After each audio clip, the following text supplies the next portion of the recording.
Good afternoon, everyone. I'm Heather Freeman, and I'm the Executive Director of the Women's Foreign Policy Group, a network of international affairs professionals dedicated to advancing women's leadership, amplifying their voices through substantive global issues programming like today's discussion, and preparing the next generation for leadership through mentorship and professional development. I'm delighted to welcome you all today to today's conversation on how the international community is pivoting their work and finding creative strategies during this pandemic to continue to protect displaced women and girls. We have a lot of expertise on the video call today, both among our speakers and our participants. And as with all of our programs, we want to include your questions. You can send them in at any point during the conversation using the Q&A button at the bottom of your screen, and we will include as many as we can. To lead us in today's conversation, I'm pleased to welcome back Devon Cohn. Devon is the Senior Advocate for Women and Girls at Refugees International. Thank you for joining us, Devon. Thanks, Kim, and thanks to the Women's Foreign Policy Group for holding this wonderful event, which, as Kim said, really has some amazing speakers that you're going to hear from. But before we get there, I just want to talk a little bit about the issues at hand and set the stage. So the COVID-19 pandemic, which has clearly affected us all, we're all on Zoom, has caused economic devastation, global upheaval, and at this point, more than 1,050,000 deaths worldwide. Governments and communities have necessarily taken certain precautions and made efforts to reduce its spread. Some of these measures, however, and the global attention and funding limits and unintended consequences of the pandemic have hit some harder than others. This pandemic has indeed had an outsized impact on women and girls and augments existing vulnerabilities. One of the most alarming trends since the pandemic began is that in some places we are seeing dramatic increases in gender-based violence. This is true globally, with reports of increased violence against women and girls, especially in the form of intimate partner violence, in countries as varied as the US, where I am, China, Brazil, the UK, South Sudan, Georgia, Lebanon, etc. And so of particular concern is the rise in GBV, gender-based violence, against women and girls within one of the most marginalized groups, forcibly displaced people. Even before COVID-19, women and girls forced to flee their homes were at increased risk of experiencing gender-based violence. Research demonstrates that forced displacement often changes social support systems, fractures family units, and interrupts economic stability. These challenges all leave women and girls increasingly vulnerable to violence and exploitation, both while they are on the move and also when they arrive at more permanent destinations.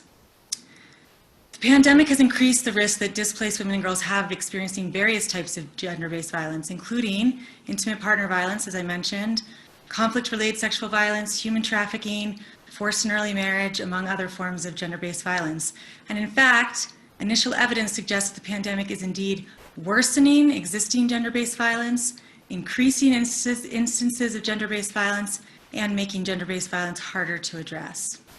So these concerning trends demand that donors, governments, and humanitarian organizations dedicate funds and commit urgent action to better protect displaced women and girls from this violence. So I'm going to skip ahead a little bit because I want to get to the speakers, but as Kim mentioned, I work for Refugees International as their senior advocate for women and girls. And in this role, I've used data from UNFPA and OCHA and NGOs and other organizations, many of which we are lucky to have represented here, to write a report on this very topic. And in this report, which I can share a link to, I highlight some specific findings. That is that lockdowns are in some cases forcing women and girls to stay home with their abusers, thus increasing the risk of intimate partner violence. 2, that despite the pandemic, conflict continues and in some places is intensifying. So this ensures that conflict-related sexual violence continues to be a risk. 3, that as displaced families lose their informal jobs, financial strain is a huge issue, leading to higher potential risks of forced and early marriage. And 4, that border closures have not only blocked many displaced people from seeking asylum, but border restrictions have hampered access to humanitarian aid and increased potential risks for human trafficking. So finally, a 5th finding in this report, which I think is really important to note, is that at the same time that all of these risks of gender-based violence are increasing, sexual and reproductive health services, which are a constant and consistent need for women and girls, are in some areas being more difficult to access and are receiving less funding at a time when these services are as critical as ever. So, as Kim said, You know, we often hear about the challenges, but now that I've framed some of these challenges, by no means, not all of them confronting displaced women and girls, but as I've framed some of them that confront displaced women and girls and humanitarian responders, I want to ask our excellent panelists for their take on the matter, because they're working on these issues every day. So we are lucky to have some of the top experts in this field.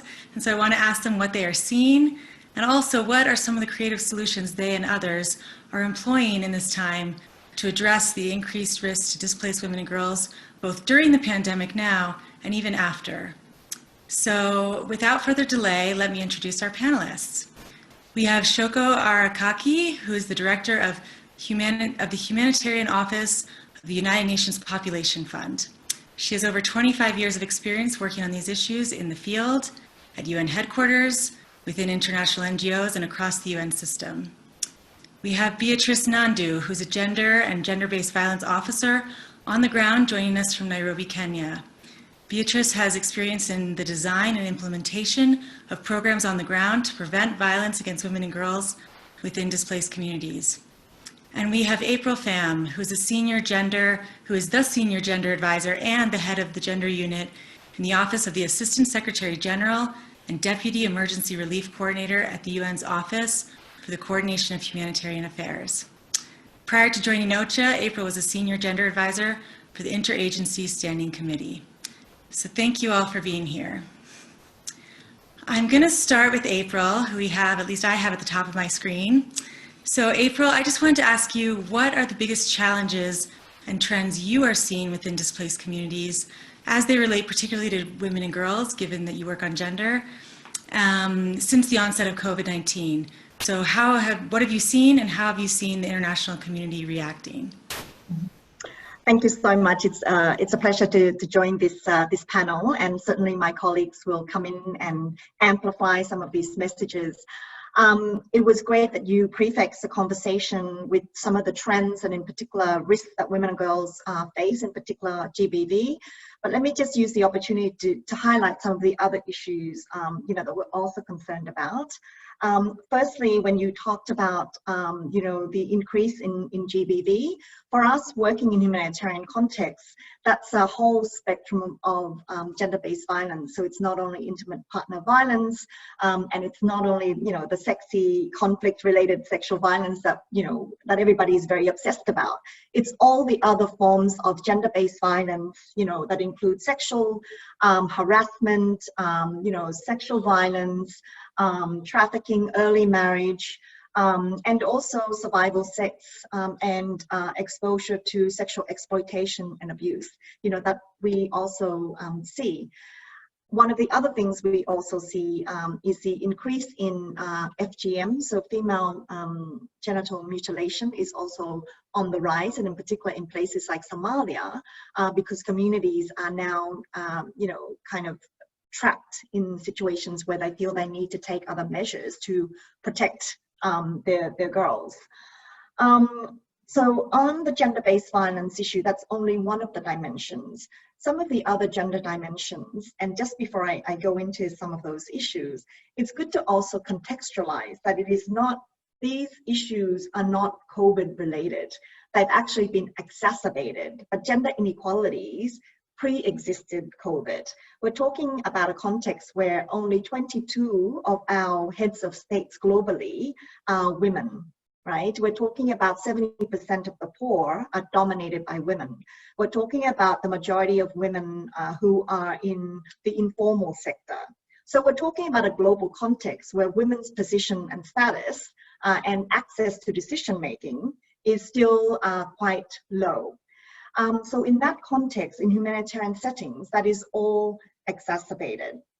Now, we talked about GBV, but I want to look at, I really want to highlight one of the critical issues that we're concerned about at the moment, which is food insecurity. Now, this is an issue that is affecting millions of women and girls. We're talking about 34 million women and girls of reproductive age who are in humanitarian settings. And so when it comes to gender inequalities and gender roles, We know that women and girls are deeply affected when it comes to being the primary food producers, you know, the people who have to source food for their families, who cook, provide, etc. So the impact of food insecurity on women and girls will be tremendous. They're often the last to eat in the family if there is a lack of food. And I highlight this issue in terms of food insecurity to show that often there is not enough discussion around these gender impacts. A recent study by CARE that looked at, I think, over 70 global reports on hunger and food insecurity highlighted that there was a very small fraction that focused on the gender dimensions, that even mentioned women and girls, or offered concrete solutions on how to actually address that. So I think we have a long way to go when it comes to talking about and prioritizing women and girls. I want to just end on the issue of this gender analysis that I just mentioned. One of the major challenges that we have is this lack of gender analysis in humanitarian spaces, where we don't talk about the impacts and differential impacts on women and girls, which makes it really hard to target our interventions and to program. But also related to this is the issue of funding. And I think Shoko will probably mention this a little bit later when it comes to funding. Humanitarian action remains underfunded, but in particular, the issues around women and girls is chronically underfunded. Globally, we have only 15% funding to respond to women and girls experiencing GBV. And that certainly is something that we implore, donors, member states, and agencies to really address. Thank you so much, April. I really appreciate your points, particularly about how gender inequality is really the basis of all these issues, and that these gender inequalities and challenges are, predate COVID, are being exacerbated now. And then also the points you make about gender analysis. That was the piece that I cut out of my remarks, but just highlighting the fact that in all these policy decisions and funding decisions, we need a gender analysis to determine how our policy decisions affecting women, girls, boys, men differently, and what are the different roles and capabilities and responsibilities they have. So the next question I wanted to ask was to Beatrice. So given the fact that you're in the field and you're working on these issues every day, what are some of the creative strategies you and your colleagues are using to access women and girls in need of assistance, given some of these travel restrictions, and how have you adapted your operations on the ground? Thank you very much, Devon, for your question. And just to start us off, one of the ways that we have been able to strategize in order to access women and girls is that organizations have been able to look into their database of existing women and girls, and they have been able to disseminate weekly messages to these women and girls covering different topics. We have covered topics such as the COVID-19 pandemic, how to stay safe, where to get assistance in the event that you show up with signs and symptoms of this COVID-19 virus. We have also disseminated information on sexual and gender-based violence, that if you or anyone you know is being affected by sexual and gender-based violence, then do not stay silent, and we share the numbers that individuals can be able to access services, be it ambulance services, mental health and psychosocial services. We also disseminate mental health and psychosocial messages to the refugees, and to let them know that you are not alone in this, and as organizations we are ready and willing to come in and assist you, because with the COVID-19 pandemic we have noticed that there's increased anxiety, there's increased worry and fear among the refugee community. We already have individuals facing issues on how to access their basic needs, and then they also now have to worry about, if I move around, will I contact the virus? For example, if if I do contact the virus, do I have enough funds to access medical services? So we have come in strongly and shared mental health and psychosocial messages and contact information, so that the persons of concern and women and girls are able to access these services. Another way we have been able to access women and girls is through sharing of IEC material through posters. Refugees are very resilient people, and once they come into a country of asylum, they prefer to live in areas where their own live, something that is called kin country syndrome. So they live together.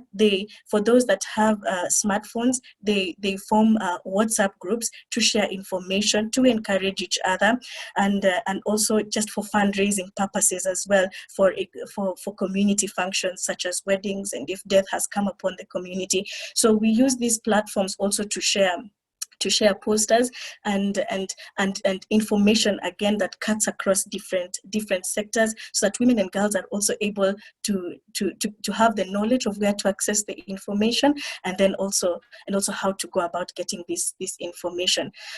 One thing I'd like to say is that these strategies are not foolproof, because it's mainly based on remote working. Therefore, as organizations, we have also come in and equipped focal people within the community with airtime, talk time, and also bundles, so that in the event an issue comes up in the community affecting women and girls, then we are able to receive the information as soon as possible. Individuals who I like to mention who are equipped include the community leaders, and these are individuals who have been elected within by the community members themselves. And this, other than community leaders, such as chairpersons, we also have vice chairs who majority are women. We also equipped leaders who handle persons with specific needs, such as the elderly, such as those who are persons living with disability, so that they can be able to share this information with us. We also happened to equip focal people within women groups, as well as leaders for refugee-led women CBOs, community-based organizations, because we have understood that not all women have access to phones. That is, they're estimated that 443 million women do not have access to phones. And so, because these individuals know and understand the people within their community, the households within their community, and their abilities in terms of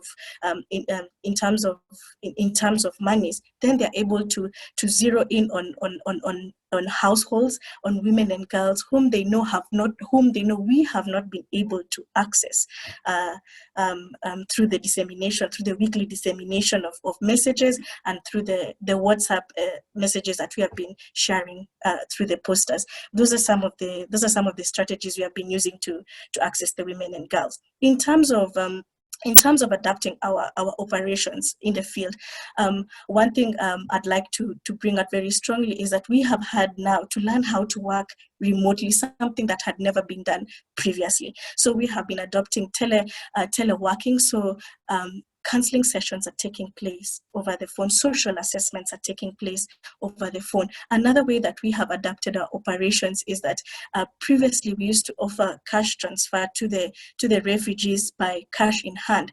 We have had to adopt mobile money transfer cash assistance. And in Kenya, for example, we have the M-Pesa platform, and this has been used widely by organizations in order to assist the refugees. Organizations have also had to scale up in terms of offering multi-purpose cash assistance, and this has cut across all sectors, not just those who offer mental health and psychosocial services, but also those who offer livelihood services. That with the pandemic, livelihoods have been greatly affected, as you had mentioned earlier, and because of this, there is need to hold the hand of the refugee during the pandemic, because they are unable to access their most basic needs because their livelihoods have been affected.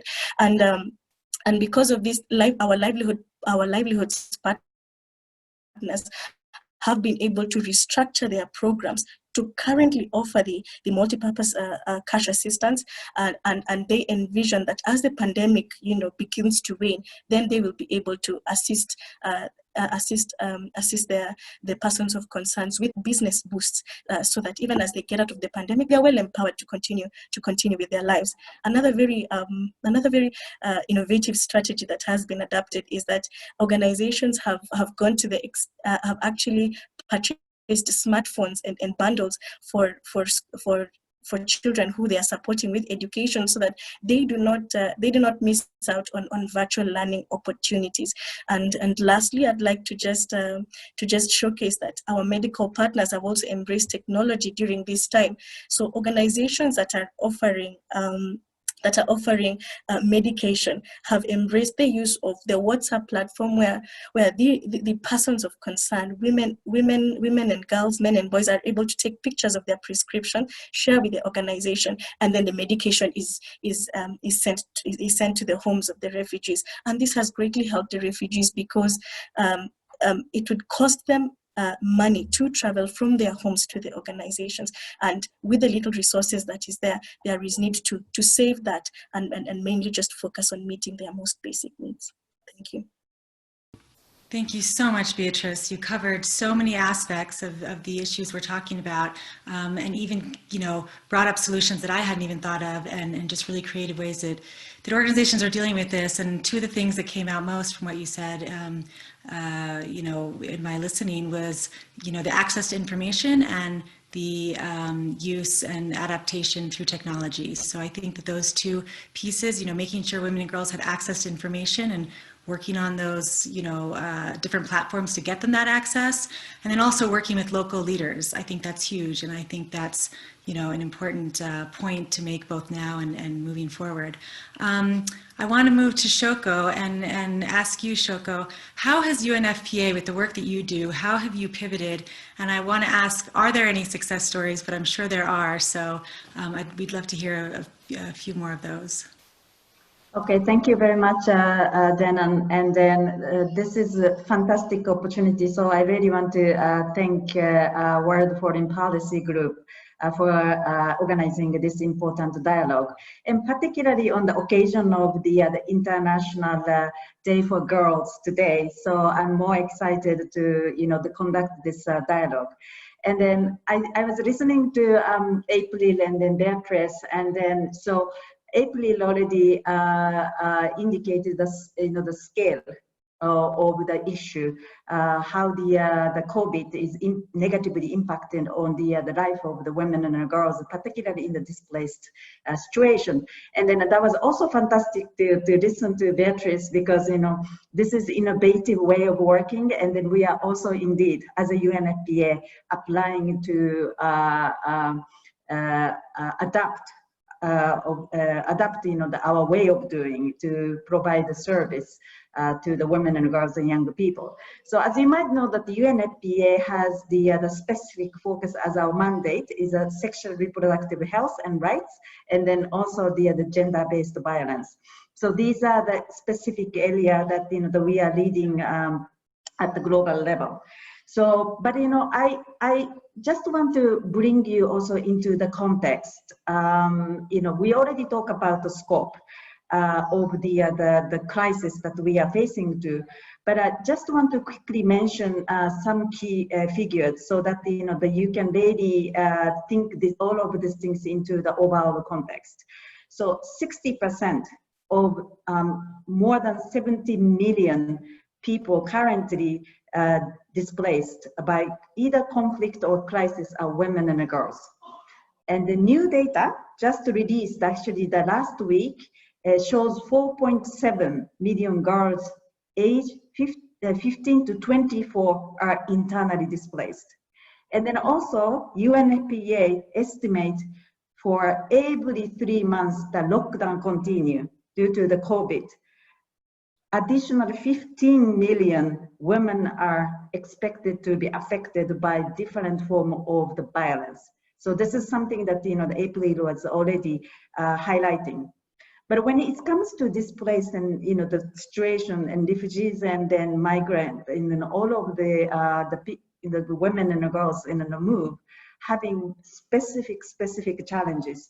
They already live in a crowded space, and then they are facing to the very poor hygiene system, and they already lost the access to the basic health services. Now it's COVID.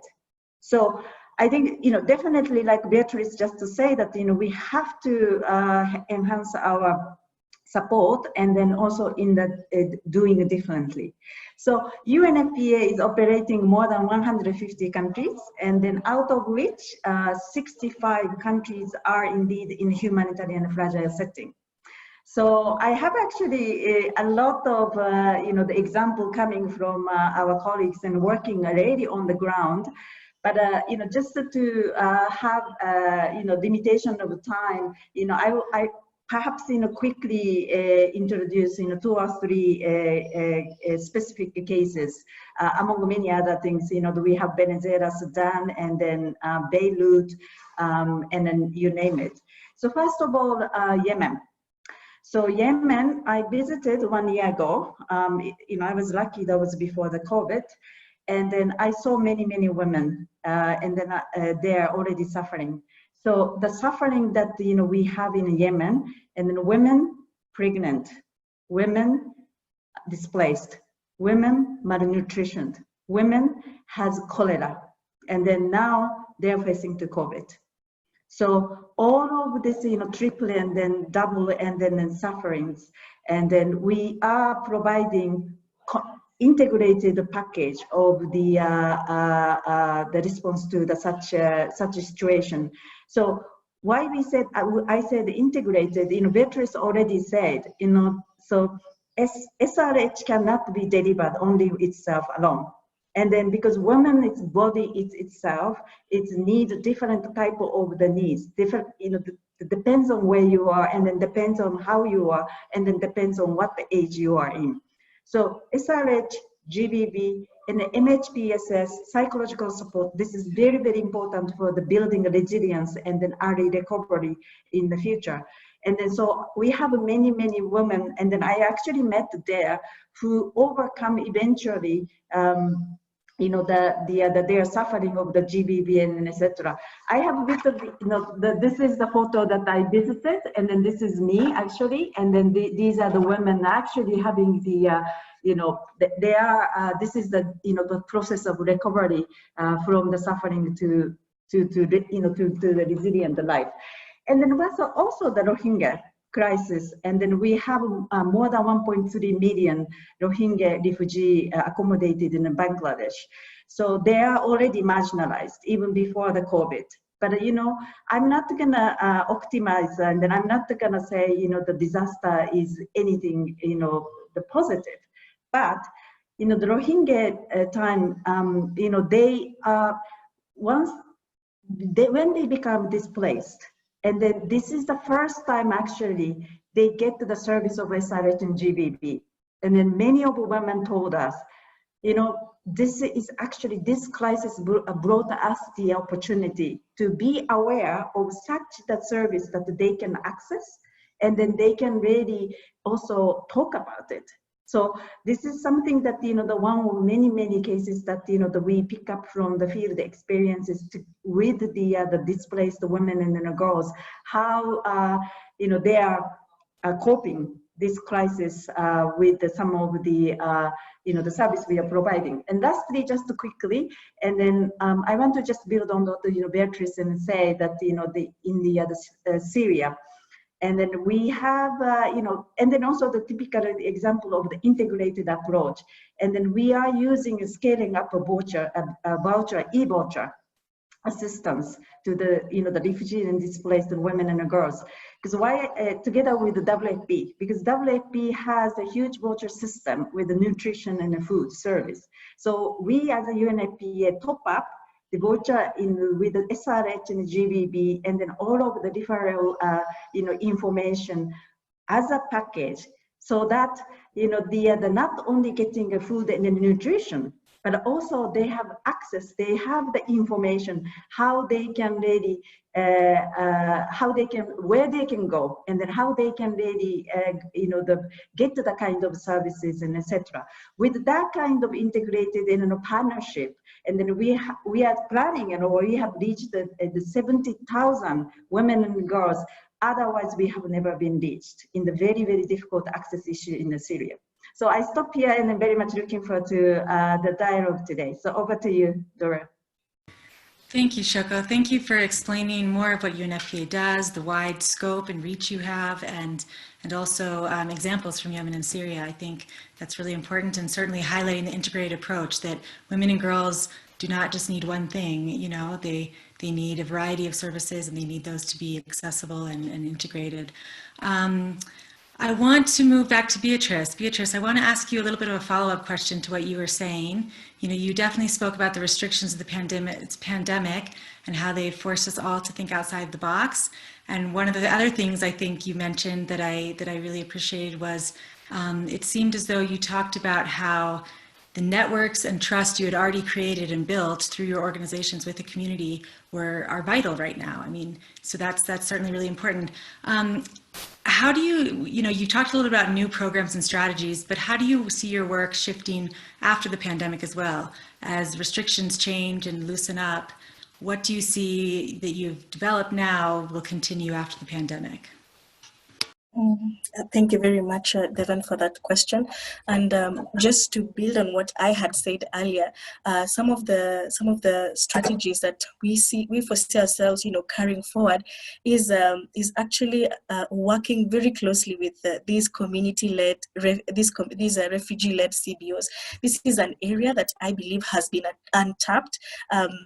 Due to issues of lack of funding, and we have noticed that they have over the period of time become quite resilient, and they have gone far and beyond, offering assistance to their own people during this period, and not just their people, but also the host community. The Kenyans actually have also received assistance through the refugee-led CBOs that are currently in Nairobi. They have been specifically targeting those who are at risk, who are not able to get access to food assistance. I'm happy April mentioned it, that there is a great need for food assistance, and they have been able, through their networks of even reaching out to refugees who have been resettled, they have been able to get funds to be able to offer food assistance to their own people as well as to the host community. So refugee-led CBOs are areas that we will begin to plug in after the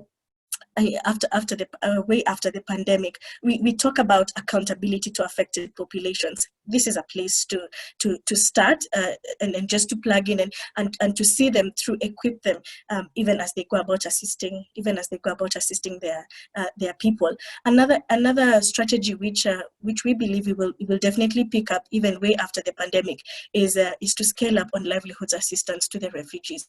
Not just livelihoods assistance, but also financial literacy, how to save, so that in the event that something occurs, the refugees and asylum seekers are able to meet their needs and are able to buffer themselves, when unforeseen circumstances occur. So in the area of livelihoods and also in the area of assisting refugee-led CBOs, these are areas which we see ourselves plugging into more way after the pandemic. Thank you, Beatrice. That's really helpful. And part of what you said about livelihoods and buffering themselves is important given the fact that so many refugees and asylum seekers and other migrants are not included in national response plans. So even if there are, kind of safety nets, they're not necessarily included. I wanted to go back to April and Shoko. You set it up very well, Beatrice, because I want to see if you all have anything to add, but also have you seen movement towards prioritizing localization efforts to supporting community-based organizations the way Beatrice says, and how can we do that better? How can the larger aid and international organizations and systems do that better now and in the future?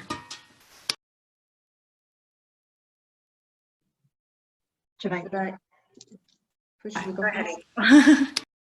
Go ahead, Shoko. Okay, so the localization is the actually heart of everything what UNFPA does. So, so even before COVID, this is indeed, the UNFPA's focus. But I think, we have seen the huge trend and the movement, and then this is one of the things that we learned, the lessons from the experiences of COVID, because localization works. Localization gives us much more effectiveness. And then, so I think, this is something that we have to build on. And then what the UNFPA does, I mean, we are a women rights organization, so we engage very closely, the women-led organization.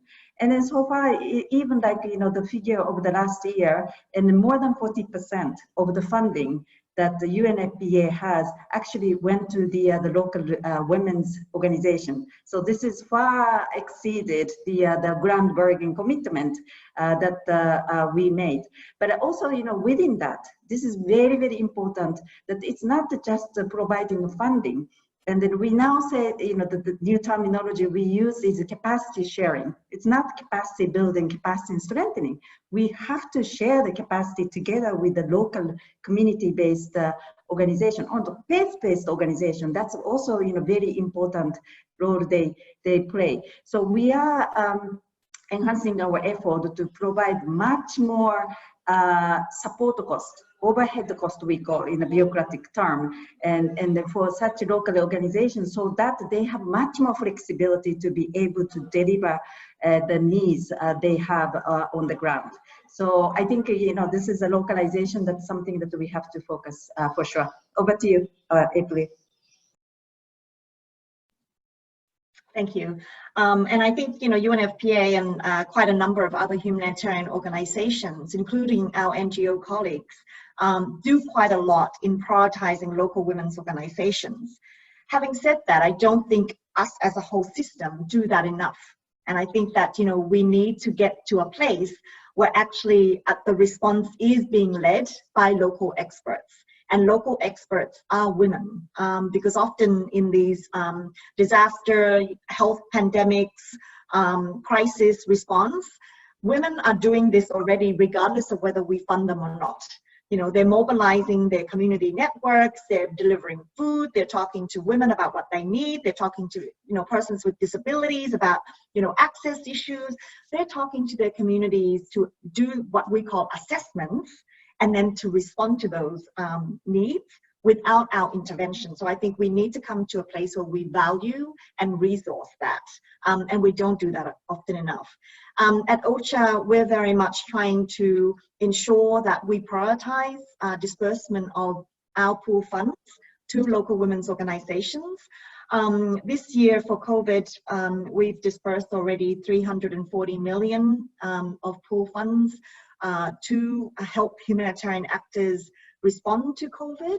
And of course, although we don't have the exact breakdown, but that the priority was for NGOs and local organizations dealing with these issues.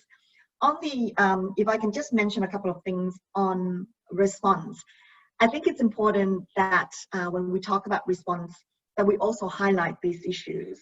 So for us at OCHA, very much in the whole global humanitarian response plan for COVID, we highlighted all of these gender dimensions, including GBV, including maternal health. And I note in one of the questions in the Q&A around adolescent girls and access to education. And that's certainly one of the issues that we're trying to highlight as well, in terms of recognizing that pandemics, and in particular during COVID, lack of education because schools are closed or education centers are closed, that it puts girls at risk. We already have 90% of girls in conflict settings more likely to be out of school than their non-conflict context colleagues, peers, should I say. And so, with that, we don't want to exacerbate that situation for girls, because we know that if they're out of school, then the likelihood of them engaging in exploitative labor or exposed to sexual exploitation and exposed to early marriage increases. So we certainly want to mitigate that. In terms of response, one of the things I've been really pushing is that there needs to be much more accountability and leadership at the humanitarian leadership level to really prioritize women and girls and the funding and the resourcing for programs for them. And you know, sometimes I want to be provocative and say, we will get to that place when the people who dominate those decision-making processes are people who come from a gender or GBB background, because certainly there will not be a time when something comes past, say, my desk or Shoko's or Beatrice's desk, that we will not ask for that gender analysis, or we will not ask, you know, whether women and girls have been consulted, what are some of the key impacts, and so forth. And so I think really getting that gender dimension integrated into all of our leadership decision-making processes can make a big difference. And that certainly not only is about involving local women experts in that decision-making, but it's about making sure that the whole system is also taking on that responsibility to make sure that their issues and experiences are reflected as well. Thank you so much. I wanted to pick up on one of the audience questions that April started to certainly address, and that is education. How has COVID-19 affected education in displaced settings, especially for women and girls? And I wanted to follow up on what April said in that, you know, it certainly exacerbates risks, but also girls are less likely to return to school if they're out of school. So, you know, for a variety of reasons. So those are some of the things I know, but I'd love to hear from Beatrice or Shoko what you think about how COVID-19 has affected education. Shoko, why don't you go first? You're muted still. Yeah, okay. Beatrice, please go ahead. Thank you very much. In the area of education, as April has stated, that women and girls are less likely to return back to school in the event that they're already out of school itself.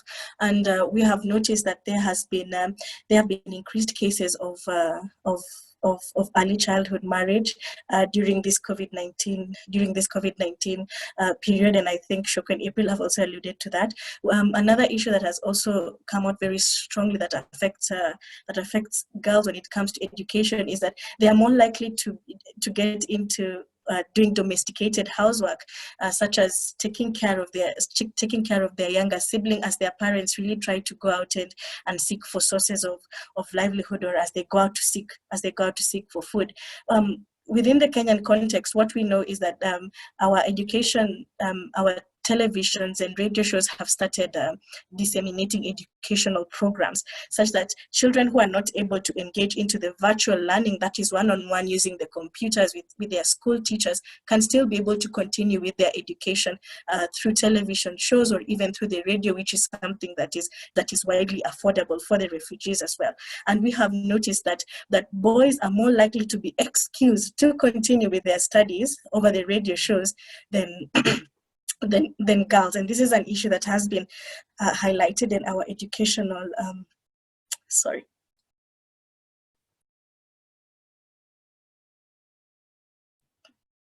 my apologies.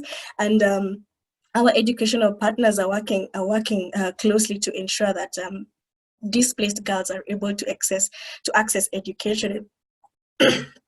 Sorry.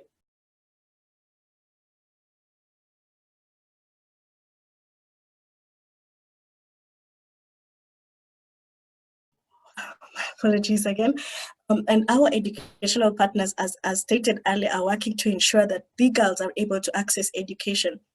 And we have organizations that have gone to that extent of purchasing smartphones for the girls and bundles and airtime to ensure that even within this period that girls are not left behind in accessing education.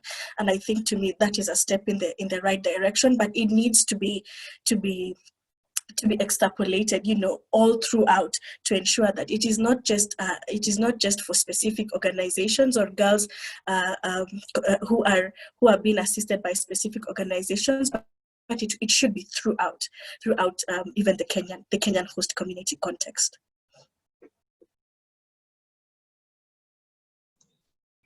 Well, I think, Denon, I think, the many response already heard on the education. So perhaps, I'm very much agree what has been said. So, education is the future of the society. And then also we talk about resilience. This is very important. And then I was in Burkina Faso right before the COVID. And then I visited, the 3-4 schools. And then I was asking all the girls in the classroom, and then that's elementary school. They're like 10 years old, and then they are telling me that what they want to be, and then doctors and teachers and all of the things. Then after I left, this school facility, and then I had the opportunity to meet with the other teachers, and then a lot of them told me, Shoko, what you heard, but the next year they're not going to come back. So this is the reality. So, but I think this is education is the future, and then we really have to focus, how we can continue. And then this week, that there was also the International Day for the Teachers, and then we really have to make sure. And then not only talking about the teachers and education, and then most of the the teachers. I'm sorry that I don't have really correct figures, but not only the teachers, but also the talking about the health system. 70% of the health workers are women. So it's not just to the women receiving the services. The women providing all of the services. That's something that we have to also protect. Sorry, if I can just come in with one point on the, I think all of this is again linked back to the issue that I started with, which is on food security and food insecurity. And that has a huge trigger for all of the other protection risks that we've talked about, including lack of access to education. So it's absolutely critical that when we talk about food security issues, that we bring in or we forth or we demand that there is a gender dimension, that there is this gender analysis to make sure that we can address some of these issues, including girls' access to education or lack thereof, which will have an impact on their access to health, their access to protection, their access to so many other opportunities. Thank you, April. And just as Shoko said, their ability to serve the community in the future as well. So I think those things are very important. I want to remind the audience that they can send questions to the Q&A box. And in the meantime, while we wait for some more questions perhaps, we've talked about all these priorities and challenges, but they're all urgent. That's what I find in my work. It's difficult to prioritize because they're all urgent, they're all necessary. But in terms of what you're seeing, we've talked about so many different things. Can each of you share with me what you think are kind of, I think April, food security might be a topic you're focused on, but perhaps talk a little bit more about that and just share what you think the most urgent challenges and risks are that women and girls that are displaced face that really need to be addressed immediately. Yeah, if you can share some of those thoughts. I'll just continue on that conversation because pre-COVID, we were all very much mobilized around the issues of climate change. And climate events are having a huge impact for a lot of the countries where we find humanitarian situations. So it's important that we don't forget that dimension. And so for me, if it's the one issue that we need to address is to make sure that we don't drop the ball on climate action and food security, because these are triggers to further conflict and also protection issues as well. Thank you. Beatrice, do you have some thoughts about this and what you're seeing in your work? In my work, the places that I have seen as organizations we really need to plug in, and I have mentioned this earlier, really is the area of livelihoods. The lack of access to livelihoods is the main cause of several things. One, I'd like to just highlight that for refugees that reside within the urban areas like Nairobi, they mainly find their work in the informal sector, which was hard hit by the COVID-19 pandemic. And these are jobs, for example, like ladies who come into houses to clean the houses, to wash the clothes. And these are jobs that are paid on a daily basis, depending on how many houses you have visited. Now, with the government directive on social distancing, we have noticed that individuals closed their door and did not allow quote unquote outsiders to be able to come in. To come in, and this has greatly affected the refugees to access livelihoods. There are those who work in construction sites. There are those who work in salons and barber shops, which were closed following the government directive on working from home for non-essential workers. And so lack of access to livelihoods has indeed brought about quite a number of issues for the refugees and for persons of concern. One thing that stands out for me is that lack of access to livelihoods has led to increased tensions and stress within the house, is something that you have mentioned, and this has led to an increase in intimate partner violence and incidences of SGBV. Another thing that this has caused is, because of lack of access to livelihoods, we have noticed that there is reprioritization in the household on what the monies that are available should do, and therefore we have women who are in need of dignity kits and sanitary pads, something that is basic to any woman, has been left at the back because households have had to reprioritize access, meeting their most basic needs. So again, there is need for organizations to see how they can come in and offer and just assist the women to access this basic commodity. Yes. Thank you.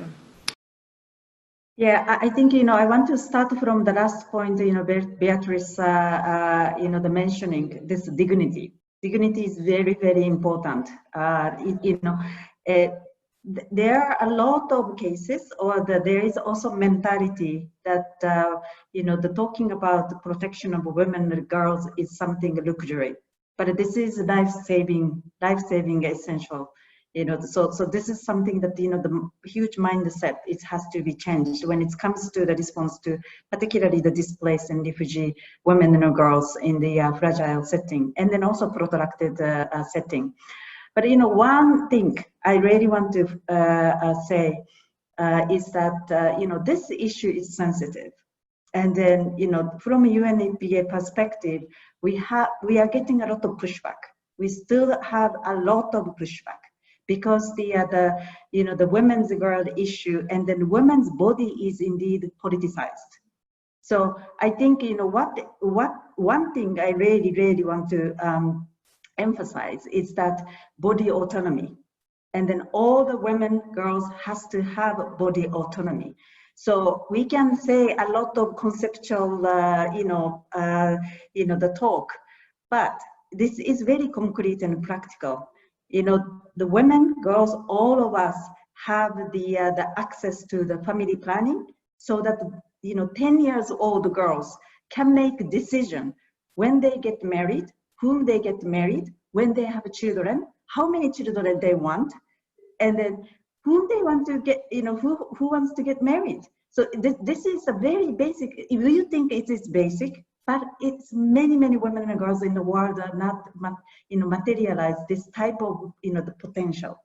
So I think how we can bring the autonomy, body autonomy back to the women and the girls. So this is something like we have to unpack what exactly the gender equality it is. All the women and the girls has to have the rights about their body and in the future. So this is the urgent. And then one thing UNFPA has to also the focus is this is exactly the area that we already having do that, but it is sensitive. Therefore, I think we have to act together, and then we have to continue to the pushback that we are receiving. Thank you, Shoko. Thank you for putting it so clearly and forcefully, because I think that's exactly right. I want to end with one last question to all of you. We only have a few minutes left, so you'll have to be quick. There's a few questions, but I'll combine them all into one, I guess, and that is, one of the questions from the audience is, how can policymakers craft policies that will address not only the immediate needs, which we just talked about, but also create longer term reforms towards achieving gender equality, which is what you just said. So that's a huge question, but between that and maybe your key last takeaways, while we have a few more minutes, how do you think policymakers can both address the immediate needs, deal with long-term gender inequalities, and what would you say leaving this, this webinar for the audience? April, maybe I'll start with you. Okay. Very quickly, a couple of points. I think one, to really navigate this conversation to power, privilege, and patriarchy. And I think always coming back to, you know, to those kinds of parameters, right? We're not talking about women's rights in a vacuum. We're not talking about a pandemic in a vacuum. It needs to be navigated, you know, within that context. Secondly, I think it's around valuing, resourcing, and funding gender expertise. I think for a long time, if you have a, well, even still, if you have a gender portfolio, your gender focal point, gender advisor, gender something to your name, you're easily dismissed in meetings. If you're a nutrition expert, that's not the case. So I think it's about ensuring that we value those expertise and that we fund and resource those expertise. Thirdly, I think it's really about demanding that there is women in decision making. So not only encouraging, I think one of the problems we have is that we have a lot of guidance and we have a lot of policies. We do not need any more policies. For us, especially as humanitarians, we have a lot of things to work with. It's about demanding that those things get materialized or they get actioned. And I think one of the big pieces for me in all of the discussions that we've had is around ensuring that women and girls have access to decision making and are actually leading those conversations and decision making. Not only being consulted, but actually leading that process, because they are the experts, not only on women's issues, but they're the experts on the issues that are impacting all members of that community. And then fourthly, again, going back to that issue of demanding gender analysis, I think policymakers must ensure that whatever comes across their desk in policy and programming must have that gender lens. Thank you. Beatrice, I'll move to you for your last takeaways and how do we achieve and work towards gender equality while also dealing with immediate needs. Thank you very much. I would just like to zero in that indeed there is need to consult with the women themselves, the women and girls themselves at the grassroots levels, to be able to understand what are the needs. There already exist inequalities pre-COVID or pre-pandemics. It's just that these pandemics can actually do come in and expose these, we call them silent, they come in and expose these silent inequalities. So there is need to make sure that there is consistent consultation with women at the grassroots, women and girls at the grassroots level, to enable us to understand what the issues are and the areas of policy that therefore we need to change, because these issues are there. It's just that instances such as a pandemic have simply come in and have exposed that they actually do exist. Yeah.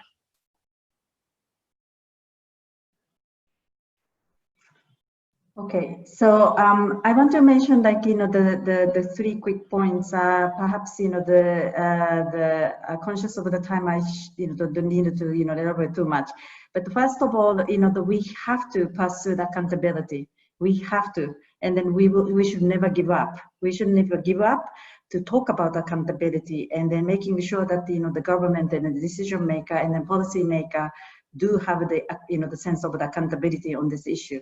Secondly, the COVID experience really taught us that, you know, any society or the countries that have a strong social protection mechanism survived. and in much, much better shape in this kind of global pandemic. So we have to make sure that the policymakers and then also, decision maker, making sure that, they're focusing on the social protection mechanism. And then thirdly, I fully agree the inclusion and consultation, and then also, how the women and the girls has to be the center of the decision making. But, the youth is very important. And then we do need to engage youth. So that's why my last point is that, I was actually looking at the list of the participants for this dialogue. So the one of the takeaway I want to really emphasize, and then such a young generation connecting. And then so this is really added value, big value of the women policy group. So I hope that that this group dialogue please continue. I think this is something that that I get to take away, and then I'm looking forward to also coming back at the summer stage. So thank you again this opportunity. Thank you. I know Kim's going to join in. That's just a wonderful way to end. So thank you, Shoko. Thank you to all the panelists. I think, as April said, there's a lot of policies, but implementing them is what we need to do. And in this discussion, we really heard tangible ways to implement the policies that we have and take these issues forward. So I'll turn it over to Kim, but thank you, everyone. Yeah, perfect way to end. Thank you so much, Devon, and thank you to all of our speakers and for all of our participants for joining us today and all your excellent questions. We hope that you'll all stay connected, join us as a member if you aren't already, and that you'll consider signing up to be a virtual mentor for one of our mentoring programs and supporting us in our mission as we prepare the next generation of women for leadership. So thank you all, and I look forward to seeing you soon. Thank you. Bye, everyone.